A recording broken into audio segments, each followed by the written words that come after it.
अस्सलाम वालेकुम viewers, welcome back to my channel. उम्मीद है जी सब ठीक ठाक होंगे और बहुत खुश होंगे। आज मैं आपके लिए लेके आई हूँ बहुत ही मज़ेदार और सिंपल आसान सी रेसिपी।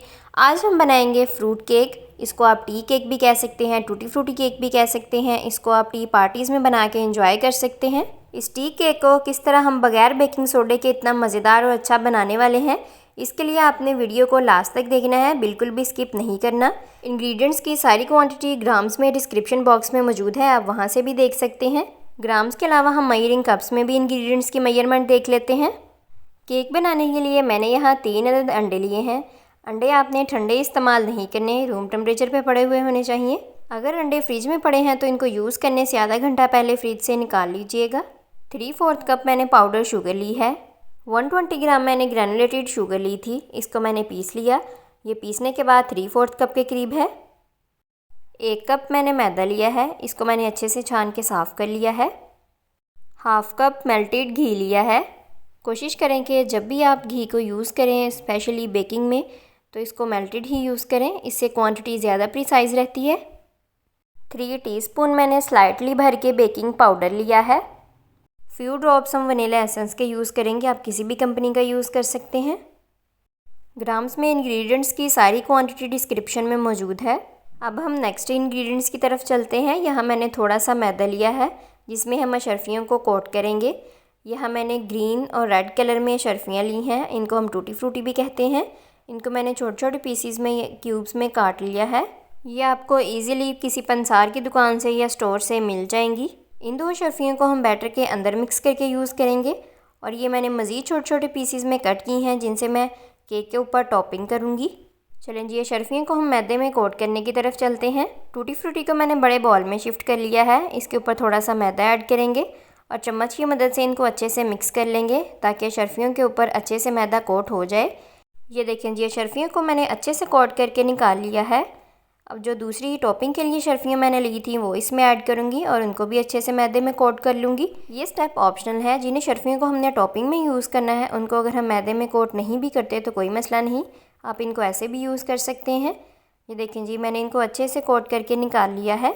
अशरफियों को मैदे में कोट करने से ये फ़ायदा होता है कि जो भी मॉइस्चर वगैरह होता है मैदा अब्जॉर्ब कर लेता है और ये लाइट वेट हो जाती हैं और बैटर में नीचे नहीं बैठती। केक बेक करने के लिए मैंने यहाँ एक लोफ मोल्ड लिया है, इसको ऑयल की मदद से अच्छे से ग्रीस कर लूँगी। अच्छे से ग्रीस करने के बाद इसके अंदर बटर पेपर रख देंगे।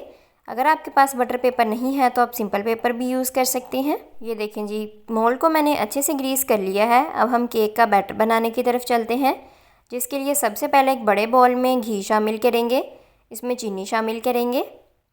अब हम बीटर की मदद से इन दोनों चीज़ों को अच्छे से बीट कर लेंगे, ताकि ये क्रीमी सी कंसिस्टेंसी में आ जाएं।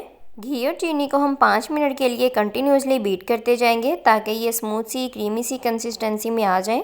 अगर आपके पास बीटर नहीं है तो आप ये स्टेप विस्कर की मदद से भी कर सकते हैं, लेकिन उसमें टाइम बहुत ज़्यादा लगता है और मेहनत भी बहुत लगती है। चलें जी, इस तरह बॉल को घुमाते जाएंगे ताकि जो भी क्वांटिटी साइड्स पे लगी है वो भी अच्छे से बीट हो जाए और हर चीज़ इवनली मिक्स हो जाए। ये देखें जी, 5 मिनट के बाद ये इस तरह की कंसिस्टेंसी में आ गया है। ये क्रीमी सी फॉर्म में नज़र आ रहा होगा आपको। चलें जी, घी और चीनी को हमने 5 मिनट के लिए अच्छे से बीट कर लिया है। इसकी साइड्स को अच्छे से साफ़ करेंगे। आप लोग देख सकते हैं इसकी कंसिस्टेंसी, ये बिल्कुल क्रीमी सी और स्मूथ सी फॉर्म में आ गया है। अब हम इसमें अंडे शामिल करेंगे। अंडे आपने एक ही दफ़ा शामिल नहीं करने, अलग बॉल में एक एक अंडा तोड़ के शामिल करते जाएंगे और इनको मिक्स करते जाएंगे। ये देखें जी, मैंने इसमें एक अंडा तोड़ के शामिल किया है। 10 से 12 सेकंड्स के लिए इसको बीट किया है। एक अंडा मिक्स होने के बाद अब मैंने इसमें दूसरा अंडा शामिल कर दिया है। इसको भी मैं 10 से 12 सेकंड्स के लिए बीट करूँगी। इसी तरह हम तीसरा अंडा भी तोड़ के शामिल करेंगे और उसको भी बीट करेंगे। अंडे को आपने तब तक बीट करना है जब तक वो अच्छे से मिक्स नहीं हो जाता। जब ये मिक्स हो जाएगा तो हमने बीटर को बंद कर देना है और नेक्स्ट अंडा शामिल कर देना है। तीनों अंडे मैंने 1 बाय 1 ऐड करके इनको अच्छे से मिक्स कर लिया है। अब मैं इसमें थोड़ा सा वनीला एसेंस शामिल करूँगी। वनीला एसेंस तकरीबन 1/2 टीस्पून के करीब है। इसको मैं अच्छे से मिक्स कर लूँगी। इस पॉइंट पे आके मैं इस मिक्सचर को 3 से 4 मिनट के लिए अच्छे से बीट कर लूँगी। इस मिक्सचर को हमने अच्छे से बीट करना है ताकि अंडे आपस में अच्छे से मिक्स भी हो जाएं और ये फ्लफ़ी भी हो जाएं। चलें जी, इसी तरह हम बीटर की मदद से 3 से 4 मिनट के लिए इनको अच्छे से बीट कर लेंगे। अगर आप विस्कर यूज़ कर रहे हैं तो ऑब्वियसली टाइम डबल हो जाएगा। तो आपने इनको 7 से 8 मिनट के लिए बीट करना है। इससे ज़्यादा हमने इसको बीट नहीं करना, वरना अंडे ओवर बीट हो जाएंगे और केक बिल्कुल भी अच्छा नहीं बनेगा। चलें जी, अंडों को हमने 3 से 4 मिनट के लिए अच्छे से बीट कर लिया है। आप लोग देख सकते हैं ये अच्छे से मिक्स भी हो गए हैं और फ्लफ़ी भी हो गए हैं। साइड्स को हम लोग अच्छे से साफ़ कर लेंगे। आप लोग देख सकते हैं इसकी कंसिस्टेंसी। इस पॉइंट पे आके हम इसमें मैदा शामिल करेंगे। मैदा मैंने शामिल कर दिया है। अब मैं इसमें बेकिंग पाउडर शामिल करूँगी। ड्राई इंग्रेडिएंट्स शामिल करने के बाद हम इसको स्पैचुला की मदद से कट एंड फोल्ड मेथड से मिक्स कर लेंगे, ताकि अंडों का मिक्सचर और ड्राई इंग्रेडिएंट्स आपस में अच्छे से मिक्स हो जाएं और जो भी इनमें लम्स वगैरह हैं वो ख़त्म हो जाएं। ये देखें जी, केक का बैटर हमारा अच्छे से तैयार है। हमने इनको आपस में अच्छे से मिक्स कर लिया है। इसमें कोई भी गुठलियाँ वगैरह नहीं है। ये बहुत ही स्मूथ है। आप इसकी कंसिस्टेंसी नोट कर सकते हैं। अब हम इसमें मैदे से कोट की हुई शर्फियाँ शामिल करेंगे। हमने इनको बहुत ज़्यादा मिक्स नहीं करना, बस हल्का सा मिक्स करना है और हमारा बैटर रेडी है। इसको हम ग्रीस किए हुए मोल्ड में शिफ्ट कर देंगे। केक का सारा बैटर मोल्ड में शिफ्ट करने के बाद इसको ऊपर से अच्छे से लेवल कर लेंगे। ये देखें जी, सारा बैटर मैंने शिफ्ट करके लेवल कर लिया था। इसको हल्का सा टैप टैप करेंगे। अवन को मैंने 10 मिनट के लिए 180 डिग्री पे प्री हीट कर लिया है। अब हम केक को बेक होने के लिए अवन में रख देंगे। आप इसको देगचे में भी बेक कर सकते हैं। केक को 180 डिग्री पे 20 to 25 मिनट्स के लिए बेक होने के लिए रख देंगे।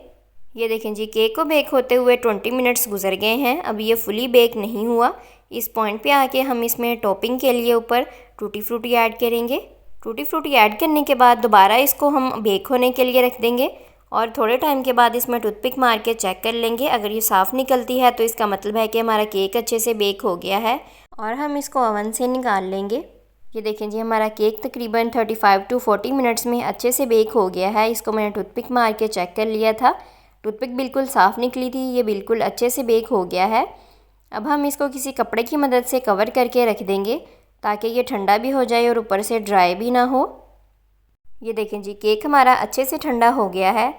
अब हम इसको नाइफ़ की मदद से साइड से अच्छे से फ्री कर लेंगे। सारी साइड से अच्छे से फ्री करने के बाद हम इसके ऊपर सर्विंग डिश या प्लेटर रखेंगे। इसको उल्टा करेंगे ताकि केक अच्छे से डीमोल्ड हो जाए। ये देखें जी, आप लोग देख सकते हैं केक कितनी अच्छी तरह डीमोल्ड हो गया है। बटर पेपर को रिमूव करेंगे।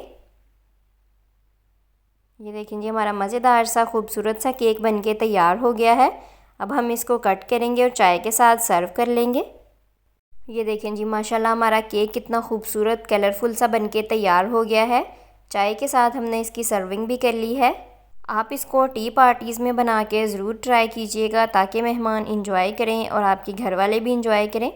ये देखें जी, आप लोग देख सकते हैं ये कितना सॉफ्ट बन के तैयार हुआ है। इसको हमने बग़ैर बेकिंग सोडे के बनाया है, फिर भी ये कितना सॉफ्ट बन के तैयार हुआ है। आपको कहीं से भी ये बेकरी से लाए हुए फ्रूट केक से कम नहीं लग रहा होगा और इसका टेस्ट भी बिल्कुल वैसा ही है। मिलते हैं जी अगली मज़ेदार सी रेसिपी के साथ। तब तक के लिए अपना बहुत सारा ख्याल रखिएगा। लेकिन उससे पहले मेरी रेसिपी को लाइक, कमेंट, शेयर करना मत भूलें। और अगर आप मेरे चैनल पर नए हैं तो जल्दी से मेरे चैनल को सब्सक्राइब कर लें और बेल आइकन को प्रेस करना मत भूलें, ताकि आपको मेरे आने वाली नई और मज़ेदार सी रेसिपीज़ की अपडेट्स मिलती रहे। आपको कोई भी कुकिंग या बेकिंग के रिलेटेड क्वेश्चन पूछना हो तो आप मुझे कमेंट्स बॉक्स में भी पूछ सकते हैं और मुझे इंस्टा पे भी DM कर सकते हैं। जो लोग मुझे पहले से सब्सक्राइब कर रहे हैं उनकी सपोर्ट का बहुत बहुत शुक्रिया। मैं इनकी बहुत शुक्रगुज़ार हूँ। और जो लोग मेरे चैनल पर नए हैं वो भी मेरे चैनल को ज़रूर सब्सक्राइब करें। इससे मुझे पता चलता है कि आपको मेरी वीडियोस कैसी लगती हैं। चलें जी, मिलते हैं अगली मज़ेदार सी रेसिपी के साथ। तब तक के लिए अपना बहुत सारा ख्याल रखें। मुझे भी अपनी दुआओं में ज़रूर याद रखें। अल्लाह हाफिज़।